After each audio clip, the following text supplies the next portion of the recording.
Hello everyone, back with you here. I've got the patterns for the X-beam castings sprued, or at least gated, as you can see with the white polystyrene foam. I won't go into too many details on the actual part features. Hopefully I can do that on the actual castings, but just wanted to comment a little bit about the gating of them, which I kind of went crazy with the gating, but there's a reason for that, and that is most of the interior webbing that you see here on the beam is only 3/16 of an inch thick, which is pretty darn thin. And I was doing that obviously to try to keep the weight down. And in the ideal world, I'd probably rather be able to just sprue from the top and pour and have it feed the whole part and then just directionally solidify right back up. But when you're sand casting and lost foam sand casting parts that have that thin a wall section, you get the aluminum will freeze pretty darn fast. So one remedy to that that I've found is that I basically try to minimize the maximum path that molten metal has to take to fill the part.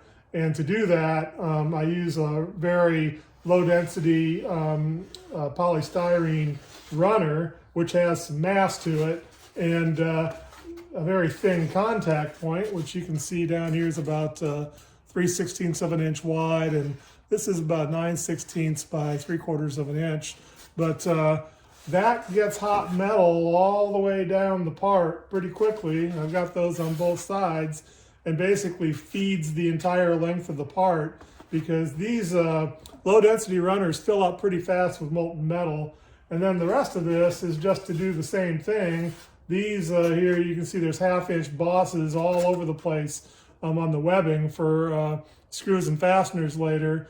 But this just helps try to get, again, hot metal to the interior of the part and minimizing the travel length. Now, I just assume not have all those mergings of the molten metal front, but I don't think I'd ever get it to pour if I tried just feeding it from one end, or I'd have to pour it so hot that the metal quality would suffer quite a bit.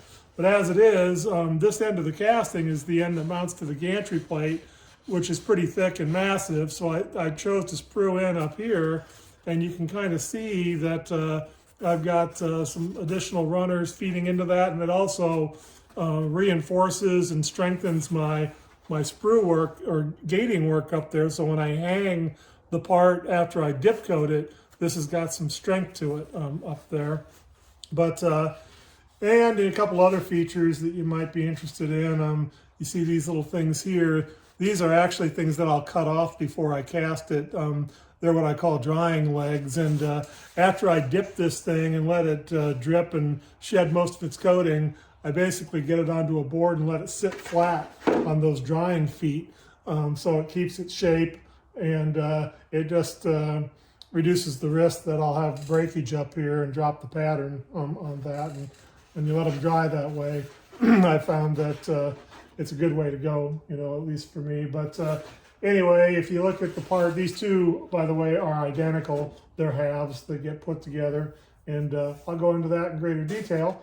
But a lot of this is, you can see here, this feeds the interior, but it was really to strengthen the two sprues here and just add stiffness to it. When this dries with the coating on it, it'll be a good stiff part.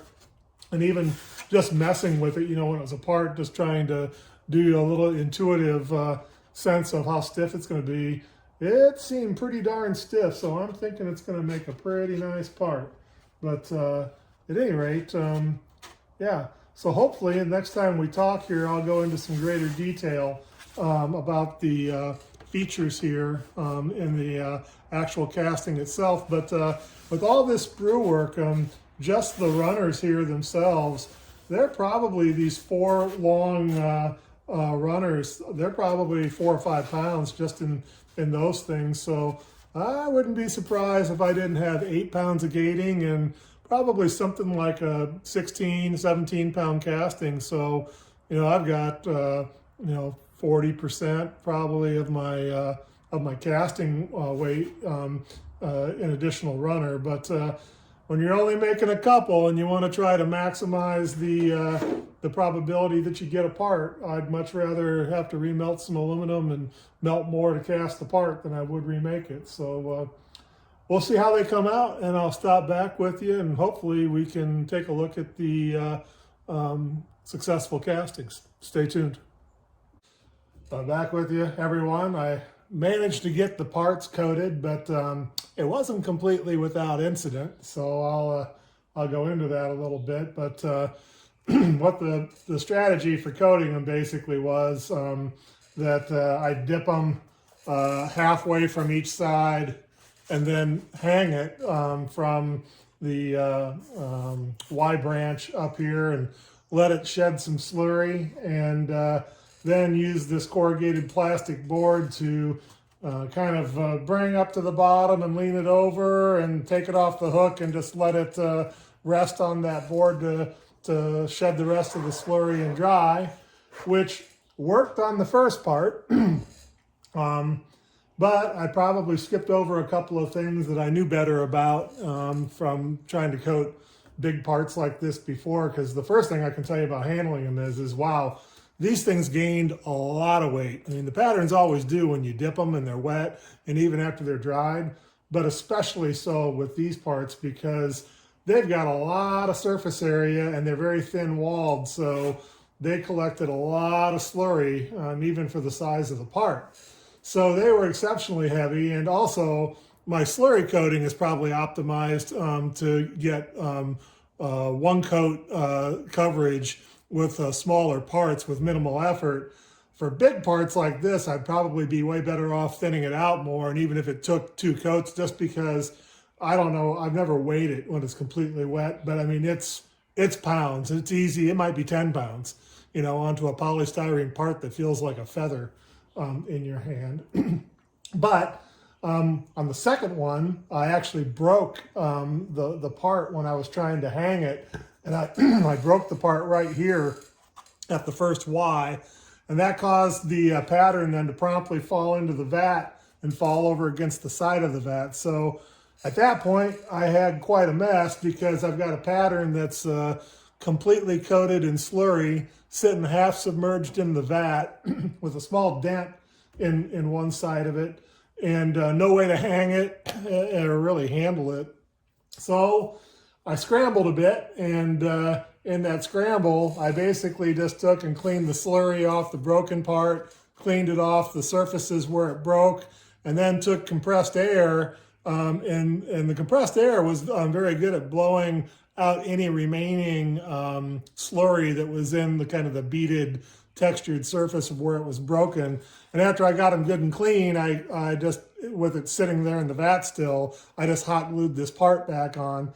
And I was able then to get it vertical and hanging and get most of the slurry off of it, and then use the same corrugated plastic board to transition it to horizontal, which is still had a ton of slurry on it, and I had big puddles on the board and whatnot, but at least I had the part, you know, coated and not destroyed.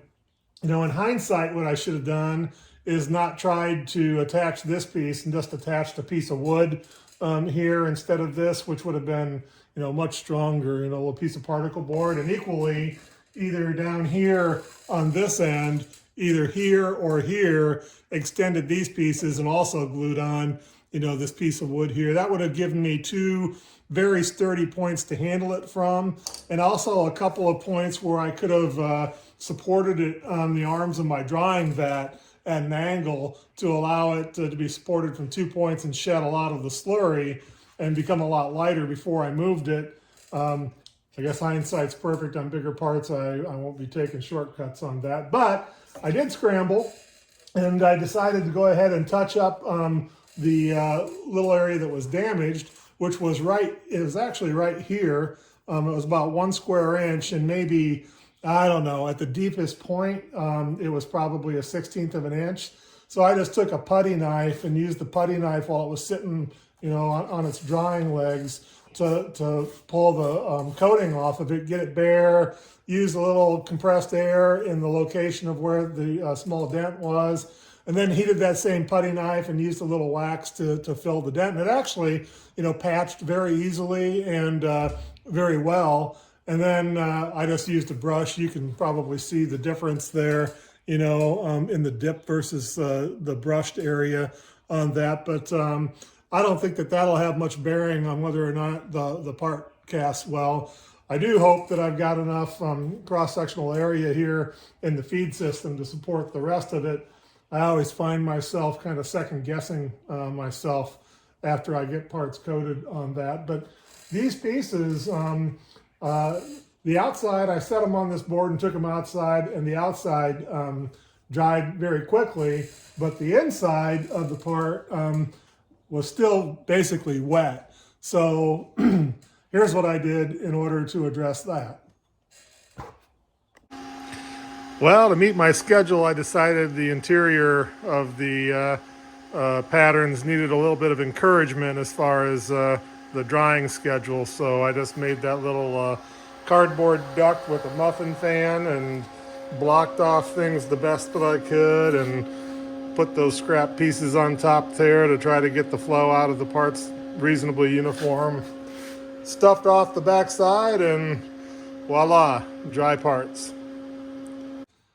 So having done all that, now the parts really are ready to cast. It's going to be a fair endeavor for me because these pieces, by the time I put the sprue on and add my large pouring cup to the top of it, it'll be from the top of the pouring cup, up here, all the way down to the bottom of the part. It'll be 40 inches. And you can probably, I guess you can't see my large pouring rig sitting in the background, but it's there. It's a 30-gallon barrel, and I'll have to put 2 extensions on it.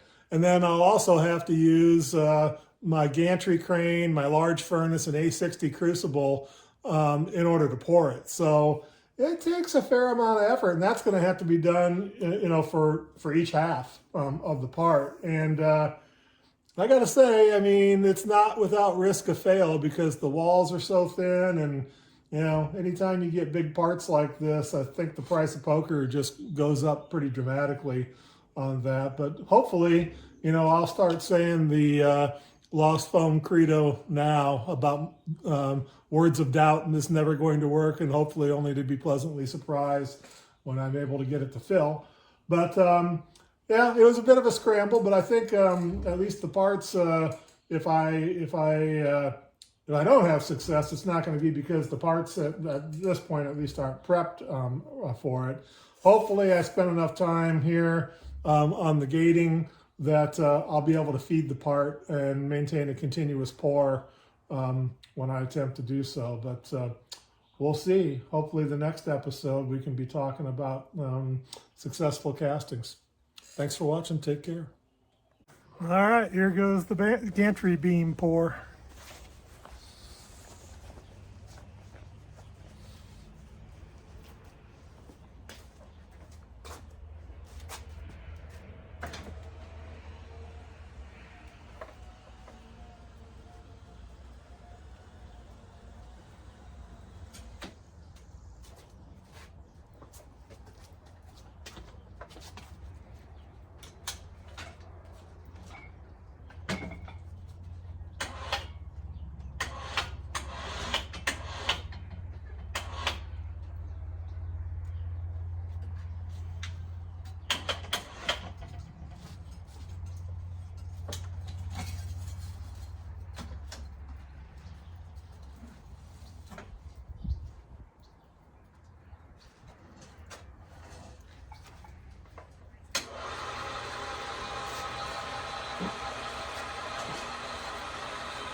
All right, seemed to go okay. We'll let it cool off and demold it and see what we've got.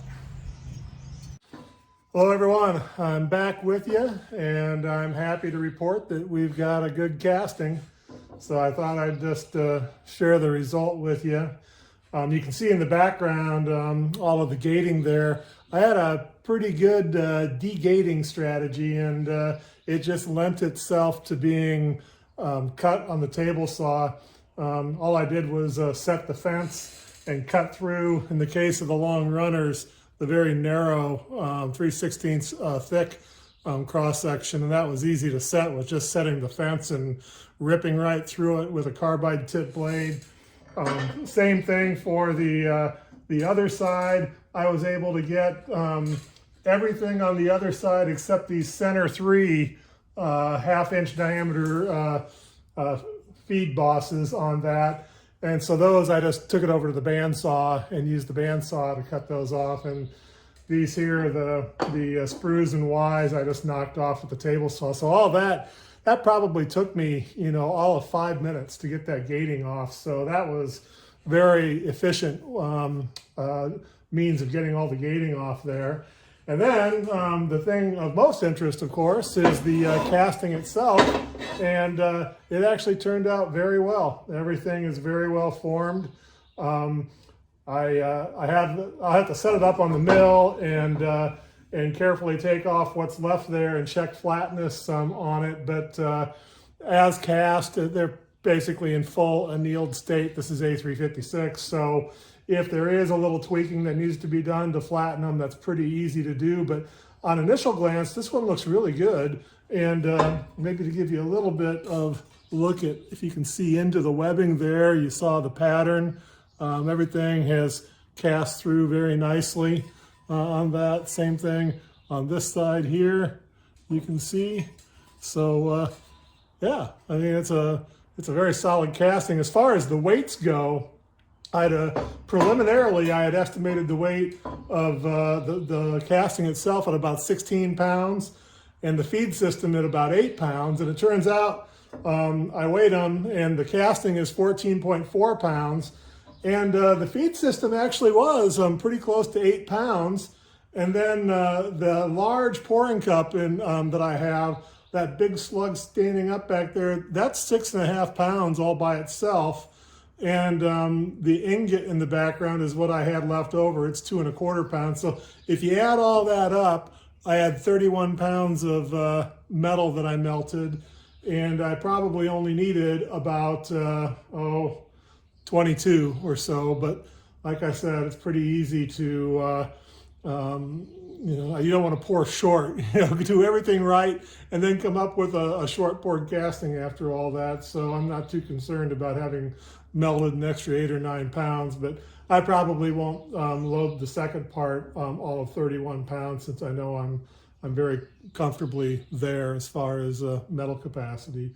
But yeah, outside of that, I'll just have to, I'm about ready. I've got the metal melting now to cast up number 2, and hopefully I'll have the same result on that. Stand by. Hey everyone, back with you. Well, I cast the second casting and got a similar result. Both of them are good castings. They're identical. I cleaned them up a little bit, degated them just very roughly, just ripped an end mill across where I'd table sawed off the gating, and media blasted them a little bit. And I have to say, I haven't tweaked or tried to straighten them at all, because they are really, really straight castings. I mean, I can't make them rock, at all. So the way that it matters, they're super, super straight. And I don't think I could, even if I had to, I don't think I could straighten them any better than how they were as cast. So I think I'll go ahead and heat treat them. And then I'll do the machining on them. And you probably recall from the previous videos, these are a pair here, but it's one thing I probably didn't mention in the other videos. You see these holes here. Those holes I drilled in the pattern, because when I cast it, it was upright and leaning backwards like this. And these cavities up here, you see where my my finger disappears up in there. Those triangular cavities would be really hard to pack with sand, but if you just drill a little hole up in the corner of it, they pack just fine. Otherwise, you'd have, probably leakers where the aluminum penetrated the mold because you couldn't get the sand packed up in there, vibrated up in there satisfactorily. When the molds get really heavy, it's just really hard to move the sand around. So that's what those are for. But then, of course, after they get heat treated, they'll be machined, and they'll be joined together this way with a screw in each corner here and one in the middle. So there'll be 7, and it'll be stuck together with structural adhesive. And then each face will get skinned and screwed and glued with 1/4-inch tooling plates. So it should be a pretty stiff beam with the linear rails mounted on it. But yeah, so I'm glad that casting's done. Making big castings with my big rig, my big furnace and molding rig is it's hard work. I picked the 2 hottest days of the year to do it, but I'm glad it's done. So I'll stop back with you when I got some machining done.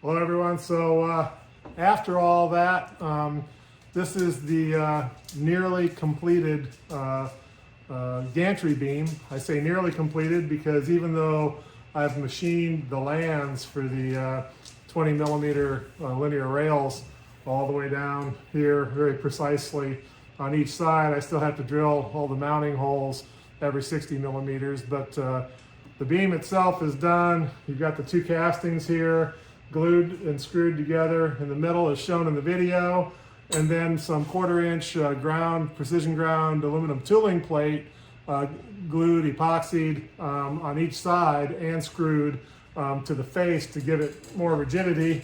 And you can see the back side here is just flat, but the rough dimensions are 8 inches by 4 inches, and it's a long way to go for a gantry beam, but it has it's a roughly 8 inches by 4 inches, so in box section, but with all that webbing, I would expect it to have a moment of inertia much stiffer than an equivalent 8-inch by 4-inch by 1/4-inch wall steel beam, even though it's aluminum and it's a fraction of the weight.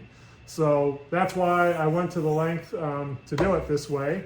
And so this was a pretty fair amount of effort. Like I said, I've done more for less. That's for sure, but I've got myself a good stiff, good rigid and lightweight gantry beam, so I should have lower inertial mass when I'm changing directions and accelerating and whatnot. But that's the gantry beam. So on to the next part of the project, and probably in the next series of videos. So stay tuned for those.